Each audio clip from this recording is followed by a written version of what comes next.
100 primeros días de Joe Biden que para muchos van a marcar el derrotero para ver cómo viene la mano con este nuevo gobierno de los Estados Unidos que está recién comenzando ahí en la Casa Blanca. Vamos a analizar de inmediato lo que sucede en Estados Unidos con Joe Biden, con Patricio Zamorano, analista internacional en Washington, D.C., además director ejecutivo de la consultora Infoamerica.info. Te saludamos desde Santiago, Patricio. Un gusto de tenerte aquí. Buenas noches. Buenas noches, Davor. ¿Cómo estás? Saludos enormes para todo Chile también.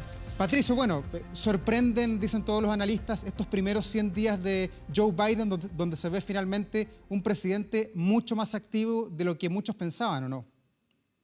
Así es, yo te podría decir que fue un discurso bastante dinámico. Me sorprendió fuertemente los tintes nacionalistas que se pudo percibir especialmente en el plano internacional. Fue una sorpresa todo lo que expresó, por ejemplo, con el tema China, casi en una continuidad en ciertos elementos con lo que venía señalando Donald Trump en el sentido de identificar a China como uno de los enemigos o las amenazas principales desde el punto de vista comercial, señalar también el tema nacionalista de que hay que comprar productos estadounidenses un poco para contrarrestar el avance chino. Así que yo te diría que esa fue una de las sorpresas importantes desde el punto de vista internacional, y también el tema Rusia, ¿no? Él fue muy fuerte y muy crítico de Putin y de Rusia en general y de toda la influencia que ha intentado hacer el gobierno ruso dentro de las elecciones de los Estados Unidos. Así que yo te diría que fue un discurso bastante dinámico, fuerte, con mucho énfasis también en lo social y sin duda, lo más importante, la recuperación del país, como pasa en Chile también, la recuperación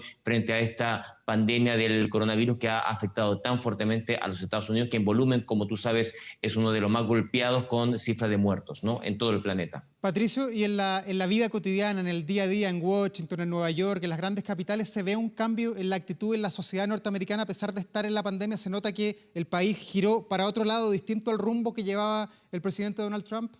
Así es, se nota fuertemente, incluso hemos llegado al extremo totalmente contrario. Por ejemplo, bajo Donald Trump hay que recordar que fue un fracaso enorme, especialmente en su último mes de gobierno, en que se supone que se iban a vacunar en el primer mes en que se inició, se autorizó la primera vacuna, se especulaba 20 millones de personas y se terminó vacunando solo a 2 millones. Imagínate, en el último mes de gobierno de Donald Trump entre diciembre y enero de este año.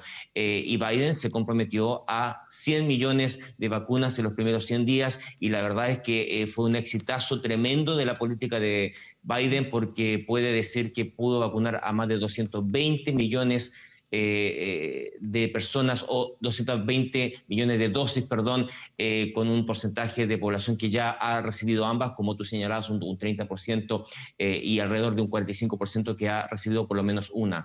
Un 70% de los adultos mayores ya han sido inmunizados, etcétera, etcétera. Yo te diría que desde ese punto de vista fue un tremendo éxito y marcó una diferencia fundamental con lo que había hecho Donald Trump, que fue un desastre, ¿no?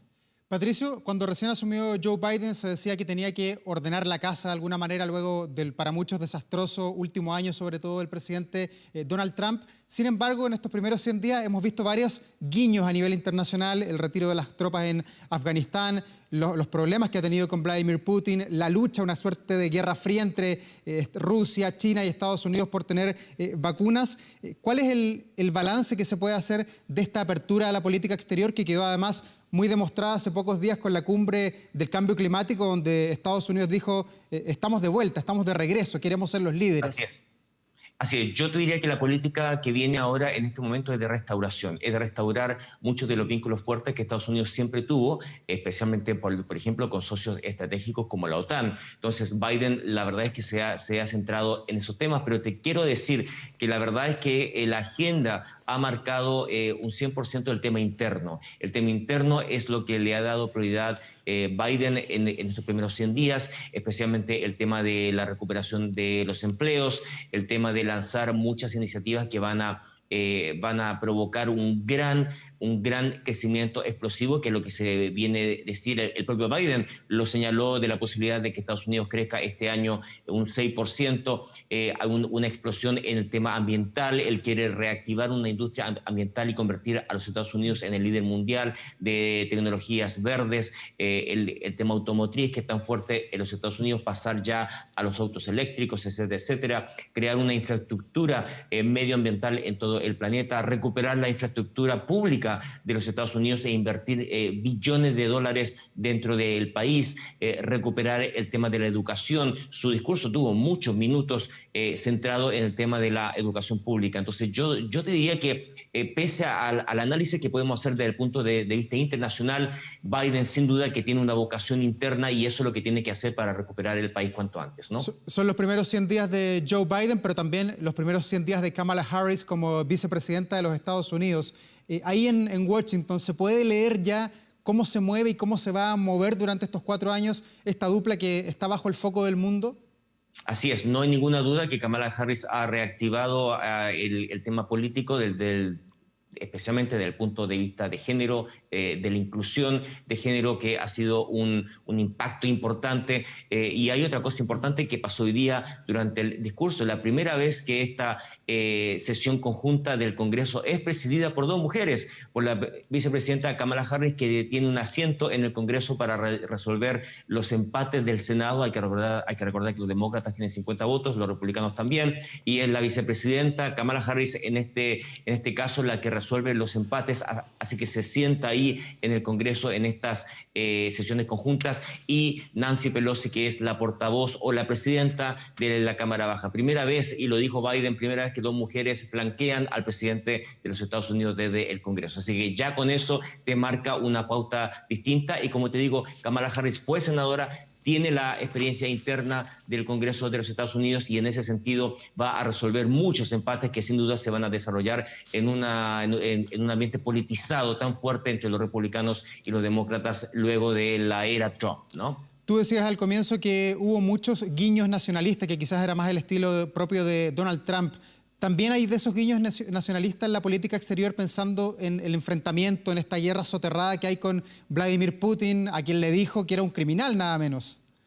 Así es, yo te diría que hay ciertos elementos, no es, por supuesto, bajo ninguna circunstancia, tiene nada que ver con lo extremo que nos representó Donald Trump durante 4 años, para nada, pero sin duda que el discurso de esta noche fue un discurso bastante centrado nuevamente en esta teoría del excepcionalismo estadounidense, esta teoría que se cree dentro del establishment de los Estados Unidos, que de alguna forma Estados Unidos es un país especial, que está destinado a cierto liderazgo de manera natural en el planeta, etcétera, etcétera, que es bastante discutible como teoría, pero que es una teoría importante dentro del establishment de este país, y Joe Biden la desarrolló durante su discurso de una manera importante, defendiendo el sitial de los Estados Unidos dentro del contexto mundial, defendiendo el hecho de que Estados Unidos tiene que enfrentarse a China de una manera fuerte, que no puede esperar a que el resto de los países avance, especialmente en temas de tecnología, que debe proteger a su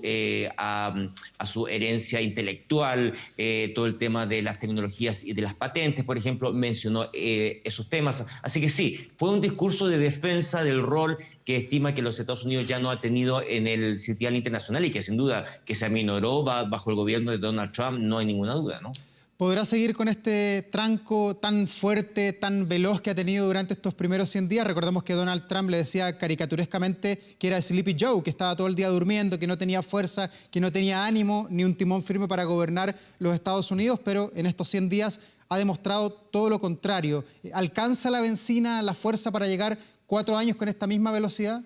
Sí, no podemos especular más allá del próximo año, pero sí te puedo señalar que los Estados Unidos tiene una oportunidad tremenda ahora con el tema de la vacunación, de que se reactive económicamente, y eso ya se está viendo. Tenemos señales concretas, por ejemplo, el mercado inmobiliario se está encareciendo de una manera tremenda, es un exitazo de de ganancia dentro de la compra y venta de casas, por ejemplo. Está el tema autos, por ejemplo. Hay una carencia de autos, hay una alta demanda para comprar y también hay una baja disponibilidad de ciertas como tecnologías que se atrasaron con el tema del coronavirus, especialmente desde Asia. Entonces, hay un tema de reactivación económica, no hay ninguna duda, y yo te diría que por lo menos en el próximo año va a ser una buena noticia en cuanto a eso. Vamos a ver qué va a pasar cuando se decante esta Patricio. explosión económica que va a haber este año, ¿no? Sí, la última pregunta, en estos 100 días, ¿hay algún guiño para América Latina? Porque hablamos de Afganistán, de Rusia, de la política exterior,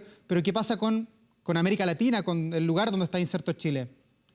La verdad es que en el discurso de esta noche por lo menos hubo muy poca mención, excepto en el tema de la inmigración, en que Biden mencionó principalmente el caso de Centroamérica, ¿no? Mencionó El Salvador, Honduras, Guatemala como uno de los focos importantes de esta migración y de esta crisis humanitaria que se está produciendo en la frontera con México. Entonces, esa fue la única mención. Y la verdad es que refleja, como te señalaba anteriormente, refleja cuál es la prioridad de Joe Biden. Es el tema interno, y en ese sentido yo diría que América Latina va a tener que esperar si es que el continente necesita a los Estados Unidos en este momento. Yo creo que el continente se ha diversificado bastante, ya Estados Unidos no es lo que era antes, pero en ese sentido pudimos ver esta noche que no fue una prioridad número uno, excepto el caso de América Central para el tema de la inmigración que está afectando fuertemente a la realidad interna de los Estados Unidos, ¿no? Patricio Zamorano, muchas gracias por la gentileza de conversar hasta ahora con nosotros, por clarificarnos, mostrarnos algunas luces de lo que son estos primeros 100 días de Joe Biden luego de este discurso que seguramente va a marcar el derrotero que tomarán sus 4 años de mandato. Buenas noches, Davor. Chao, buenas noches.